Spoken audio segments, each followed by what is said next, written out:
Naranasan mo ba sa buhay yung talagang walang-wala ka? Talaga ni singkong duling wala ka talaga. Yung nasa bahay ka Totoo maghapon, yan. inagalugad mo yung mga Bawal sulok na lang yan. ng bahay kung baka may nisiksik ang piso, 5 piso.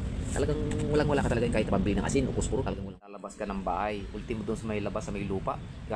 Kakalkalin mo yung sa mga lupa-lupa. Gaganunin mo yung paa mo. Gahanap pa ng mga barya kung baka sakaling may nalaglag.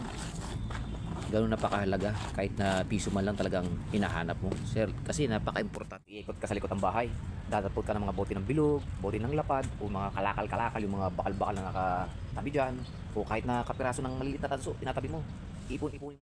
Oy, mga bata, baka may makita kayong magbobote dyan, tawagin nyo ako sa bahay, gisingin nyo ako at benta natin yung mga kalakal. Kain mo o yung pinakalola mo, tatanungin pa, oh, la, itong kaserola rito, benta na natin to, di na ba kailangan to? Ang bike na nakasabit dun sa may pader, kukunin mo rin yun, oh, benta na natin to, sama na yan, para dagdag din na, pambili natin ng kahit na meron kahalaga, kahit na piso, talagang dapat pahalagahan. Huwag gumasta na walang kabuluhan. Meron nga term na sinasabi ng mga matatanda. Kung baga sa ano yung parang pangaral sa ating mga kabataan. Sabi, sige nga, subukan mong maglakad dyan, makatapos ng piso. Diba? Totoo naman.